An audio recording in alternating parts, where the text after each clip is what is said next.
আসসালামু আলাইকুম প্রিয় বন্ধুগণ, আজকে আমি আপনাকে দেখাচ্ছি কিভাবে আপনারা 2025 এবং 26 সাল বছর যে রিটার্ন বাধ্যতামূলক করেছে, অর্থাৎ টিন সার্টিফিকেট যারা করেছেন তাদের রিটার্নটা কিভাবে দিবেন সেটি আজকে দেখাবো। মোবাইল ফোনের মাধ্যমে সেম ভাবে আপনারা করতে পারবেন। যদি আপনার মোবাইল ফোন আলাদা লাগে তাহলে আপনারা কমেন্ট করবেন, অবশ্যই মোবাইল ফোনের ভিডিও আমি দিব কিভাবে মোবাইল ফোনে দিবেন। তবে প্রসেসটা সেম। আপনারা টিন সার্টিফিকেট বা যে কোনো একটা লিখে আপনারা সার্চ দিতে পারেন। সার্চ দিলেই কিন্তু আপনি এখানে পেয়ে যাবেন এই ওয়েবসাইটটি রিটার্ন নামে, এটাতে আপনারা ক্লিক করে দিবেন। তো মোবাইলের মাধ্যমেও আপনারা এরকম পাবেন, আপনারা রিটার্ন এটাতে ক্লিক করে দিবেন। দেন হচ্ছে বন্ধুরা আপনারা যেটা করতে পারেন সেটা হচ্ছে আপনার এখানে পাসওয়ার্ড বা এইগুলা চাইতে পারে। তো প্রথমে আমি একটু দেখায় নিচ্ছি। এই ওয়েবসাইটে আসলে এইভাবে থাকবে, আপনারা রিটার্নে ক্লিক করে দিবেন। তো এখানে বলছে যদি আপনার অ্যাকাউন্ট আগে করা থাকে বা টিন সার্টিফিকেট আগে যদি দিয়ে থাকেন তাহলে এটাতে, আর যদি না থাকে তাহলে আই এম নট এটাতে দিবেন। তো এটাতে দেওয়ার পর বন্ধুরা যেটা করবেন, সাইন আপ করার জন্য আপনার টিন সার্টিফিকেটে যেটা রয়েছে সেটার আসলে আপনি এখানে টিন সার্টিফিকেট নাম্বারটা দিবেন। তো টিন সার্টিফিকেটের নাম্বার আসলে আপনি কোথায় পাবেন?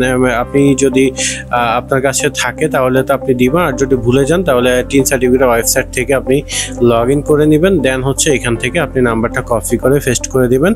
দেন হচ্ছে আপনার মোবাইল নাম্বার দিবেন, যে কোনো একটা মোবাইল নাম্বার দিবেন। দেওয়ার পর বন্ধুরা হচ্ছে এই ফোনে আপনার একটা কোড আসবে। তো এখানে হচ্ছে এটা আমরা নিচের এই ক্যাপচাটা পূরণ করে দেবো। ভি ছোট হাতের, 4 যেভাবে আছে, এন বড় হাতের, মানে যেটা যেভাবে লেখা আছে ওইভাবে আমরা আসলে এটা পূরণ করে দিব। তো এটাতে দেখাচ্ছে যে আমার অলরেডি অ্যাকাউন্ট করা আছে, যার কারণে হচ্ছে আমি আসলে পাসওয়ার্ড দিয়ে নিচ্ছি। তো পাসওয়ার্ড দিয়ে আমি এটা লগ ইন করে নিচ্ছি।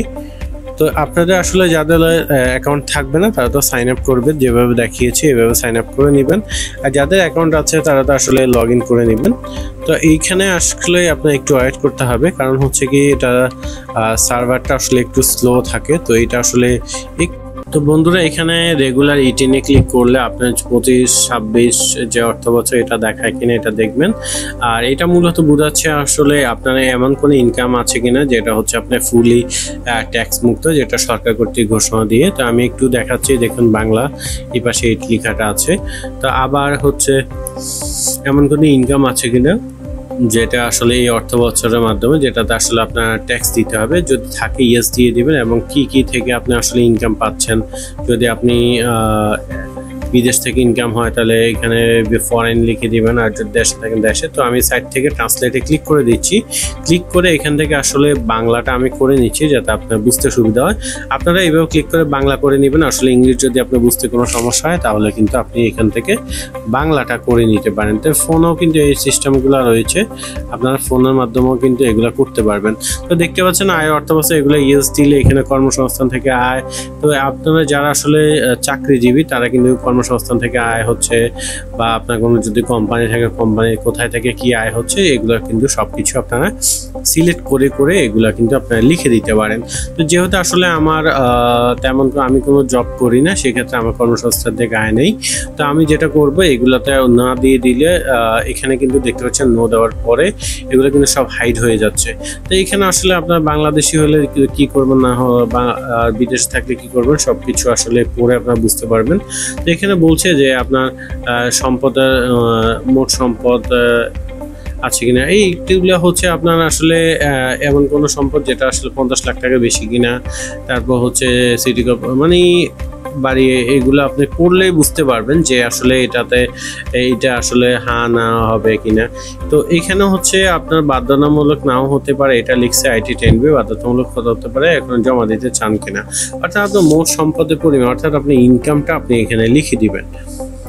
তো আপনার এখানে যদি আমি আপনাকে বলি, যদি আপনি সম্পদের পরিমাণ হয় 20 লাখ বা 30 লাখ তাহলে এখানে সম্পদ লিখে দেবেন। আর যদি আপনি চাকরি করেন তাহলে ইনকামটা আপনি এখানে লিখে দিবেন।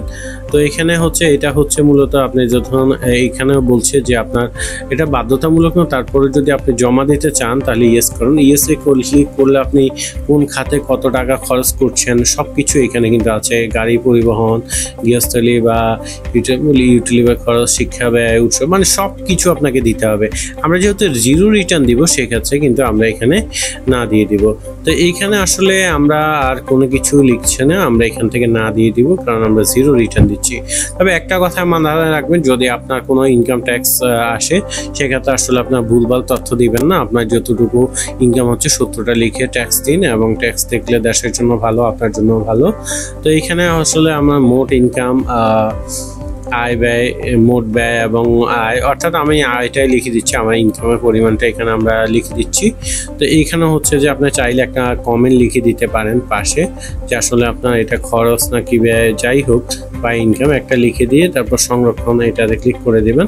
তো এটা ইংলিশে আসলে প্রসেস লিখে আসবে, তো আমরা আসলে বাংলা করে থাকতে।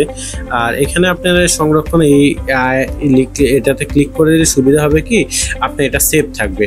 অর্থাৎ কারেন্ট চলে গেল বা কোনো কারণে হুট করে ল্যাপটপ বন্ধ হয়ে গেল, তখন এই জিনিসগুলো সেভ থাকবে, বারবার পূরণ করতে হবে না। এবং হচ্ছে আপনি আগাম কোনো ট্যাক্স দিলে দিতে পারবেন। তো এখানে দেখতে পাচ্ছেন কিন্তু দেখতে পাচ্ছেন যে আমাদের আসলে কোনো ট্যাক্স আসে না। তো আমরা এখান থেকে অনলাইন রিটার্নে জমা এটাতে ক্লিক করে দিব। তারপর হচ্ছে এখান থেকে আমরা সামারিটা দেখতে পারবো যে কোনো কিছু আমাদের ভুল আছে কিনা, এই বিষয়গুলো আমরা এখান থেকে দেখে নিয়ে তারপর হচ্ছে আমরা নিচে চলে আসবো একদম। তো এই বিষয়গুলো আসলে আমরা সময় নিয়ে দেখবেন, আস্তে আস্তে করে আপনারা দেখবেন, কারণ হচ্ছে কি আপনার একটা জিনিস ভুল হইলে আসলে আপনার সমস্যায় পড়েন, এটা আমরা চাই না। তো আপনার এটা আসলে এইভাবে ক্লিক করে সামারিটা যখন দেখবেন যে সবকিছু ওকে আছে, তখন রিটার্ন জমা দিনে ক্লিক করবেন। দেন হচ্ছে হ্যাঁ আপনি কি জমা দিতে চান, ইয়েসে ক্লিক করার পর আপনার সাবমিট হয়ে গেছে। এবার হচ্ছে দেখুন আমরা আসলে এটা ইংলিশে আসছে, এটা আসলে বাংলা করার কারণে এইরকম নামগুলো আসছে। তো আমরা আসলে আমাদের দেখতে পাচ্ছি যে আমাদের জমা হয়ে গেছে।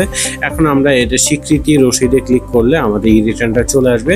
তো বন্ধুরা আশা করি আপনারা বুঝতে পেরেছেন। আর আসলে একটু বেশি বকবক করা লাগছে, কারণ হচ্ছে আসলে এই বিষয়গুলো আপনারা যদি না বুঝেন, আপনারা যাতে সমস্যায় না পড়েন, সেই কারণে আসলে বিস্তারিত বলা। তো বন্ধুরা আপনারা চাইলে কিন্তু এইভাবে রিটার্ন দিতে পারেন। আর যদি আপনার কোনো সমস্যা হয় তাহলে কারো থেকে আপনারা হেল্প নিতে পারেন, কোনো লয়ার যদি থাকে। আর যারা আসলে জিরো রিটার্ন দিতে যাচ্ছেন তাদের জন্য আসলে এটা। তবে বলে রাখি, আপনার ইনকাম যদি ট্যাক্স যোগ্য হয় তাহলে অবশ্যই আপনি ট্যাক্স দিবেন, কারণ ট্যাক্স ফাঁকি দেওয়ার আসলে কোনো নিন্দনীয় কাজ। তো বন্ধুরা আসলে এইটি একটি ভালো লেগেছে কিনা জানি না। তো কাজী টিকটক্সের সাথেই থাকবেন নতুন কোনো টিউটোরিয়াল জন্য। ভালো থাকবেন, সুস্থ থাকবেন, ইনশাল্লাহ আবারও আসবো নতুন কোনো টিউটোরিয়াল নিয়ে। আল্লাহ হাফিজ।